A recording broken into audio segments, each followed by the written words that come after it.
There are stories that don't make the headlines, cases that are never fully explained, and things that don't stay buried.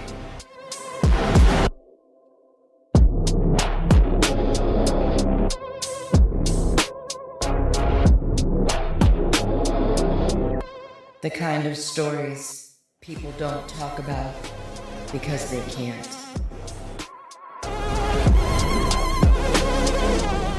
But you found them anyway. This is Studio Sinister. The Florida heat in June of 1989 settled over Tampa Bay like a wet blanket.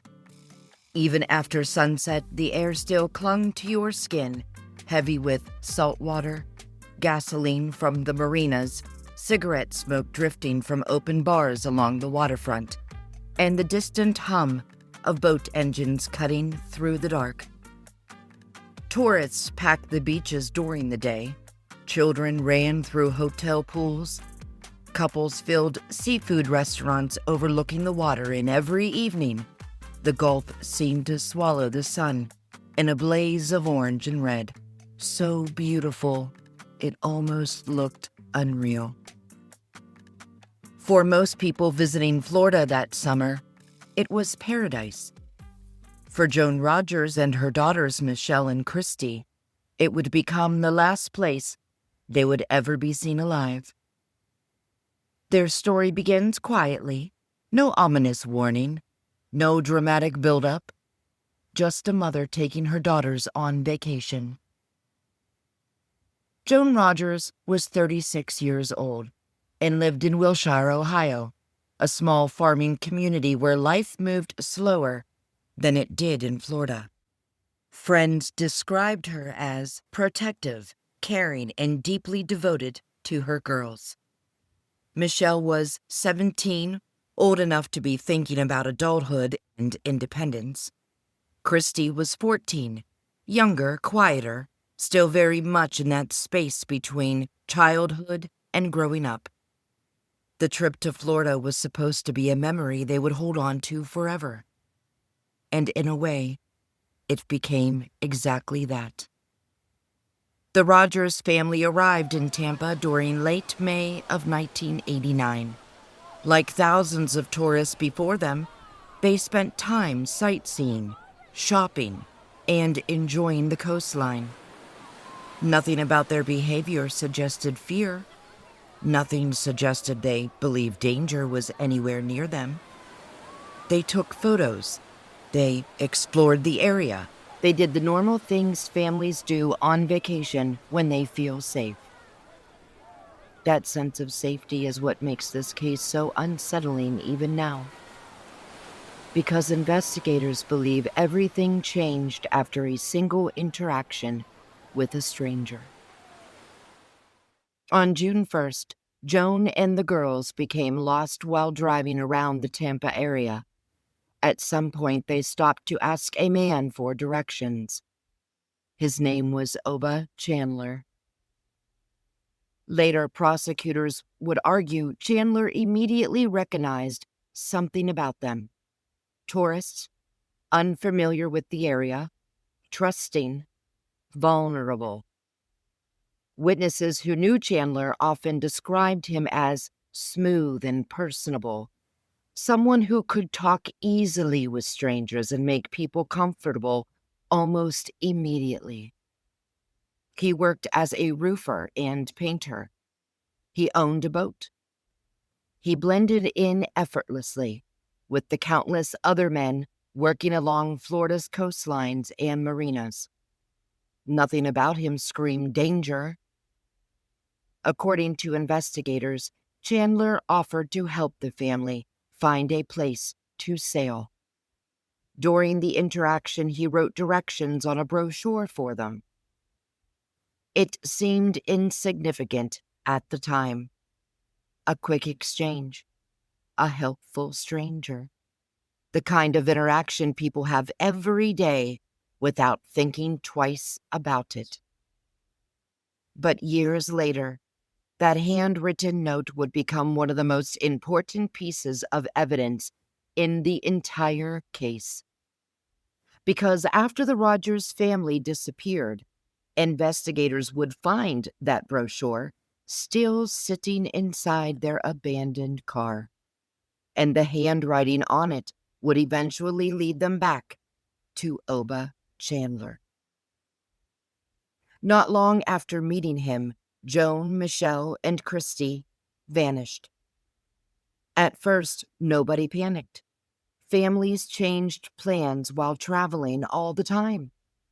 Tourists missed checkouts, extended stays, took spontaneous trips. But then came June 4th. A fisherman spotted something floating in Tampa Bay. At first glance, it looked like debris drifting in the water. Then he got closer. It was a body. Soon, authorities recovered another, then another. The victims were Joan Rogers and her daughters. The details of what investigators found horrified even experienced detectives. All 3 victims had been bound. Concrete blocks had been tied around their necks. They had been thrown into the water alive or very near death. The medical examiner's findings painted a picture far more terrifying than a simple murder. Prosecutors would later argue the victims endured prolonged terror in the final moments of their lives. The realization settled over Tampa like a storm cloud. This was not random violence in an alleyway. This was calculated, personal, controlled. Somewhere out there was a man capable of looking a family in the eye, earning their trust, isolating them on open water, and murdering them without hesitation. Investigators immediately began retracing the family's final movements.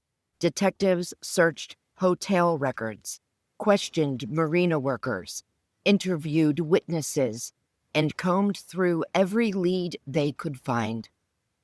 Then came another critical discovery: the Rogers family car. Inside was the brochure containing the handwritten directions. At the time, investigators did not know who wrote them, but they preserved it carefully. The handwriting would matter later. The murders exploded across national headlines. A mother and 2 daughters murdered while on vacation in Florida captured the public's attention in a way few cases do. The brutality disturbed people, but so did the randomness of it. Families trusted strangers every day. Families asked for directions every day. There was nothing reckless or unusual about what Joan Rogers and her daughters had done. That was the nightmare. The killer could have approached anyone. As months turned into years, the investigation slowed. Detectives chased hundreds of tips. Psychics inserted themselves into the case. People called in wild theories. Some believed the murders were connected to drug trafficking or organized crime. Others thought a serial killer was operating along Florida's coast. Still, nothing concrete emerged. Then another case began drawing investigators' attention. Weeks before the Rogers murders, a woman named Judy Blair reported being sexually assaulted after meeting a man near Madeira Beach. According to testimony later presented in court, the man had approached Blair and her friend, Barbara Moultram, and invited them onto his boat for what sounded like a harmless sunset cruise.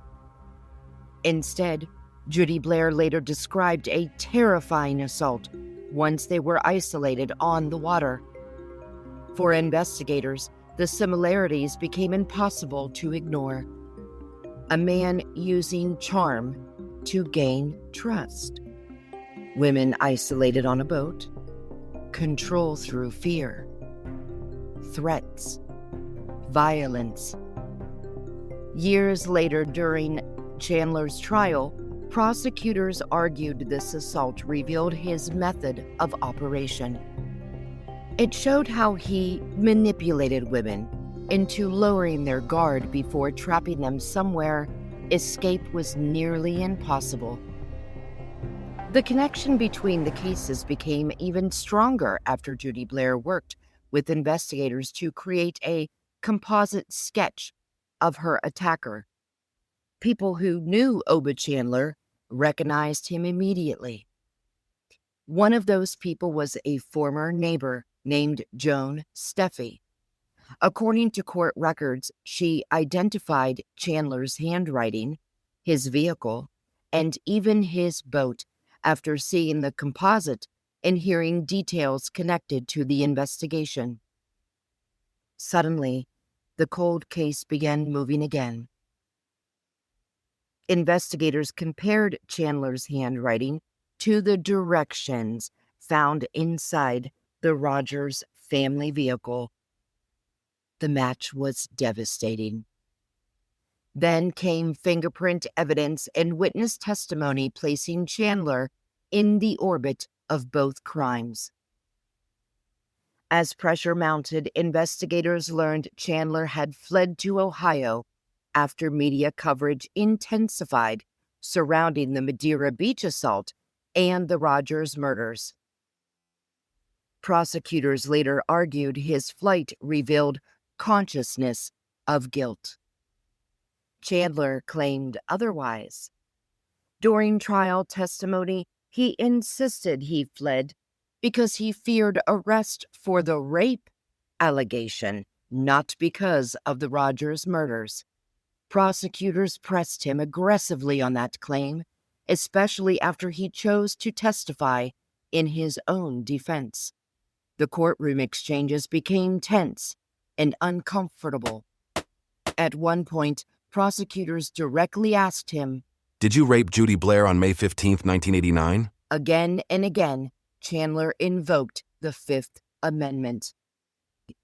His attorney objected repeatedly, arguing the questioning was prejudicial. Prosecutors countered that Chandler himself had opened the door by discussing the rape investigation during his testimony. The jury watched as Chandler refused to answer question after question.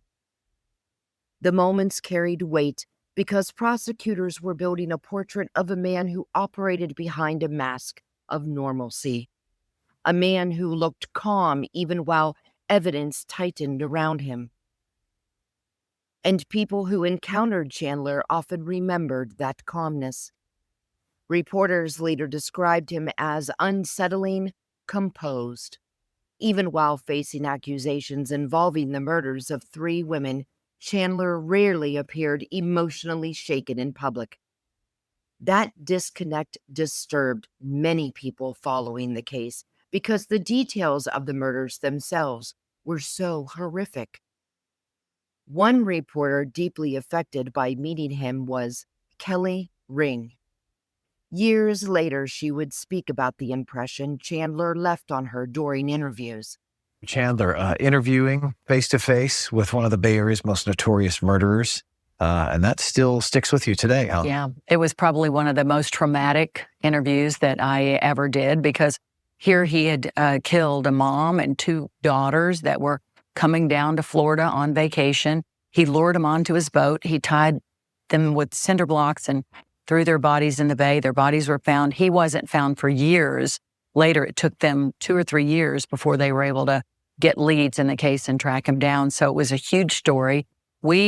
After he was on death row, we started writing letters to see if he would talk because the lead detective in the case, Glenn Moore, thought that maybe if we talked with him, then he might confess. And that would be something would be very important for the father, Joan Rogers, the mom, her husband, and the father of the 2 daughters, Michelle and Christe. When he finally said yes, I was very surprised.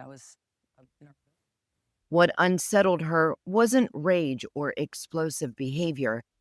It was how ordinary he seemed, how conversational, how relaxed.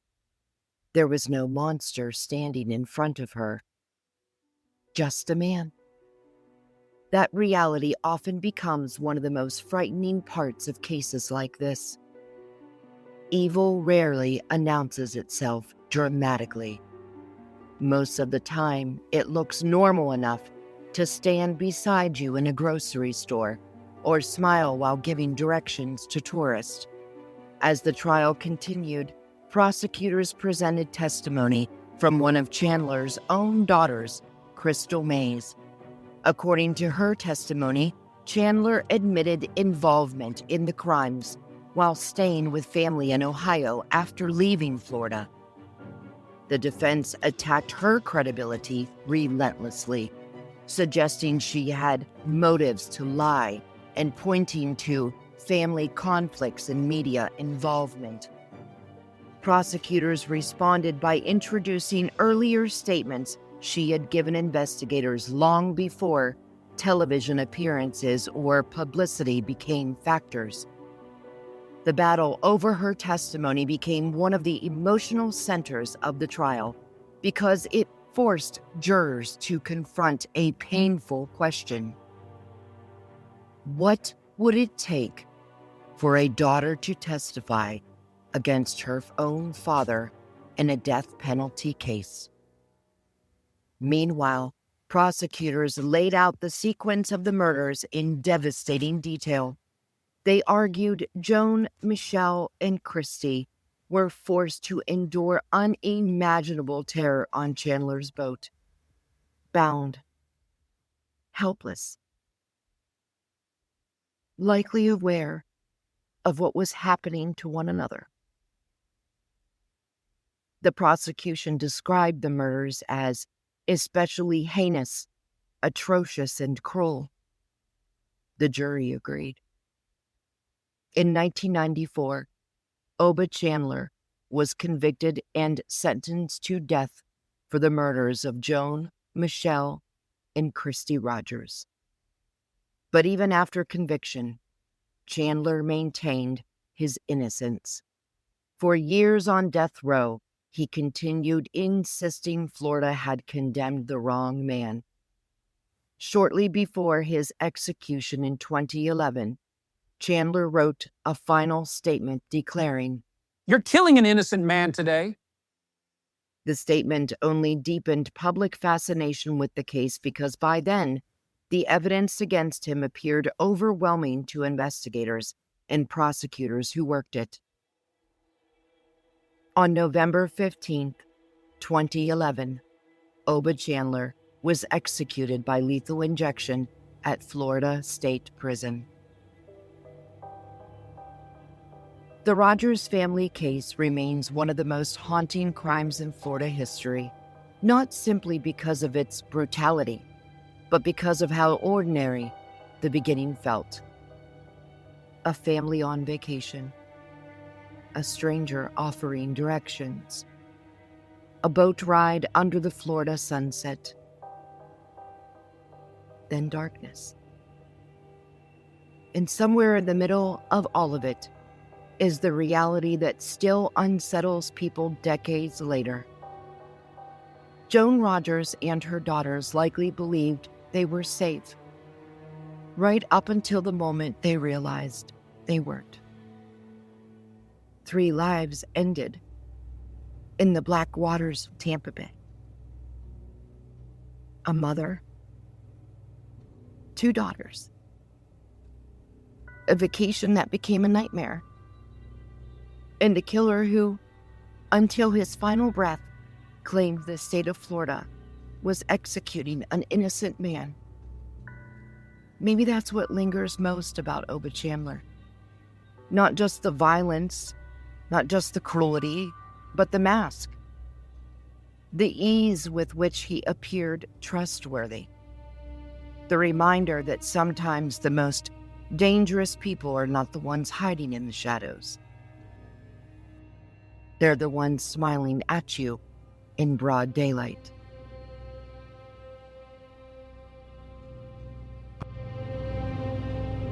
I did not do anything to the Rogers women, did not kill them, did not meet old Kelly. I met him, like I say, at a gas station. That's it. I gave him directions. I never saw him again. They say he almost tripped up, right? Right. And I remember I called the detective, Glenn Moore, as we were leaving Stark. And I said, listen, we have some interesting, he both photographer and I thought it was kind of interesting the way he said that, and he caught himself. And I said, I had just committed those Yeah. 3 words. And then he stopped, and then he made up a story and started talking about a robbery. Now, listen closely to what he says next. Police say for the first time, he may have come close to inadvertently admitting guilt. You didn't leave because of the Rogers case and then the composite sketch? We don't pick up the phone. I just got out of prison in 1987. So what am I going to pick up the phone? I just committed a jewelry heist in 82. So probably 92. I think he just screwed up. He just almost admitted to, he said, I had just done, and he realized what he had done. He just made a mistake right there on. And he only had his hands handcuffed. The St. Petersburg Police Department believes that you have killed other women. Oh, really? Where were they at? That's amazing. Where's all these bodies at?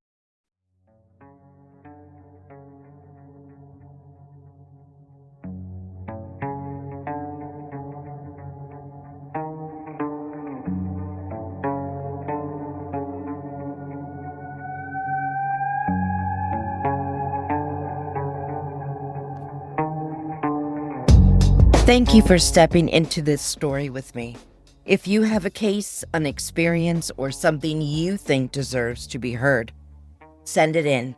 You can reach me at studiosinisterpod@gmail.com.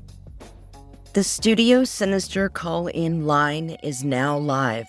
If you've experienced something, you can leave a message at www.speakpipe.com/The Sinister Signal. You'll also find the link in our show notes of every episode and in our bio on Instagram and X. Need another podcast to add to your playlist? You need to check out Cryptid Warfare with Drewski. He dives into everything from Bigfoot and UFOs to biblical truth and real testimonies of the unseen. It's not just mystery, it's meaning behind it.